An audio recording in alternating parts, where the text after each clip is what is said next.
Bienvenue pour un nouveau podcast On the Road. Le thème aujourd'hui, c'est faut-il être coaché et à quoi sert un coach dans votre progression au CrossFit ou dans le fitness fonctionnel. Euh, L'avantage aujourd'hui avec Internet, c'est qu'on peut se filmer, envoyer des vidéos et ça, on va y revenir dessus. Ouais, on va pouvoir comparer un petit peu. On a tous besoin de progresser en technique, que ce soit en haltéro et ou en gym. Il y a forcément un mouvement, quelque chose où on peut améliorer. Et ça, peu importe le niveau auquel vous faites du CrossFit. Donc ça, c'est déjà à savoir. Et donc, vous pouvez pas forcément, en payant 40 ou 50 euros par mois, avoir une multitude de sessions par semaine et avoir des corrections, du feedback, etc. On prend par exemple le prix d'une heure de coaching en présentiel, c'est environ 50 euros l'heure. Et ben c'est ce que vous payez par mois pour avoir 30-40 séances par mois. Donc voilà, c'est forcément ça demande du temps et donc c'est un service en plus. Mais, et on peut le dire tout de suite, c'est essentiel pour pouvoir progresser sur le long terme et rapidement. Si vous ne faites jamais encadrer, que vous suivez une programmation en ligne par exemple, ou une programmation qu'on vous donne même par votre coach, mais que vous n'êtes jamais encadré, et ben vous progresserez, mais moins vite que si vous êtes encadré. Pourquoi? Parce que justement l'encadrement, que ça se fasse en ligne, par retour vidéo ou en présentiel, le coach ou la coach va vous permettre de vous donner des feedbacks et donc de vous dire ça c'est bien, ça c'est pas bien, voici ce que tu peux améliorer, voici ce que tu peux faire pour se corriger. Et la séance après, on va essayer, on va renvoyer les vidéos ou alors si on a un coach en présentiel, il nous donnera du feedback en temps réel et ça c'est encore mieux, c'est pour ça que c'est plus cher aussi puisque en temps réel, on va vous dire ça c'est bien, ça c'est pas bien et comment le corriger. Et donc, vous allez progresser plus vite parce que sur une même séance, vous allez pouvoir corriger un, voire deux défauts techniques, alors que en faisant toute la séance avec le même défaut, en ayant le feedback après et en refaisant la séance, eh ben, vous aurez perdu du temps et de l'énergie à vous entraîner sur une façon peut-être mauvaise ou euh, pas, euh, pas efficiente sur un mouvement.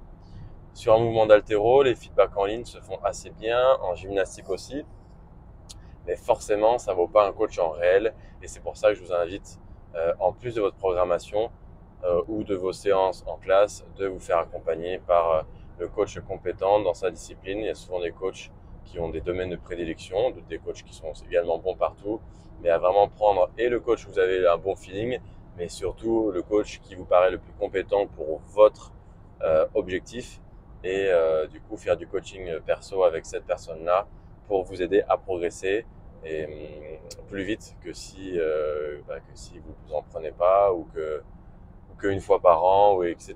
Souvent ça permet d'avoir des bons déblocages. Le gros point positif en plus d'avoir du feedback à l'instant T avec un coach en présentiel, c'est en gymnastique, c'est de pouvoir être spoté ou paré. En gymnastique, dans les salles de gymnastique classiques, toutes les personnes pour apprendre des mouvements se font spotter. Un, ça met en confiance. Deux, ça permet de faire des mouvements qu'on n'arrive pas forcément à faire euh, en, euh, en se faisant parer, peut-être se faisant aider pour délester une partie un peu plus technique ou une partie de votre poids du corps par exemple, pour apprendre justement des mouvements. Par exemple sur un ring ou un bar muscle up, bien sûr si la force de départ stricte est assez bonne, ça vous va permettre de comprendre des mécaniques, de pouvoir avoir des vrais déclencheurs dans votre tête et de comprendre la mécanique du mouvement pour permettre après de s'entraîner sur des semi-techniques que le coach vous aura donné en ligne ou en présentiel pour justement travailler et revenir après et débloquer ce mouvement-là. Donc ça, c'est vraiment en plus en gymnastique qu'on n'a pas forcément dans les autres domaines. On va pas spotter ou parer en haltéro par exemple. C'est un petit peu différent et donc c'est le gros plus pour toutes les personnes qui veulent progresser en gym, c'est de se faire au maximum se faire aider en présentiel pour justement se faire parer, se faire corriger. Les retours en ligne sont bien sûr très bons et en gym et notamment en haltéro et notamment également sur un engine, sur par exemple de la technique au rameur ou au ski erg.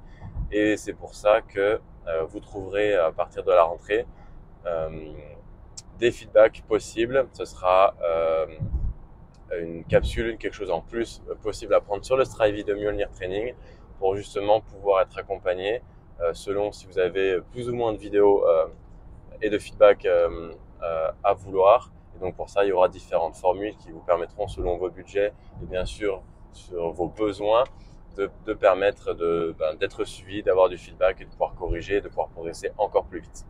Donc voilà l'importance d'avoir un coach, soit en ligne ou en présentiel. Et c'est vraiment essentiel, en plus de votre programmation classique en ligne, pour pouvoir justement être suivi au maximum. Ciao!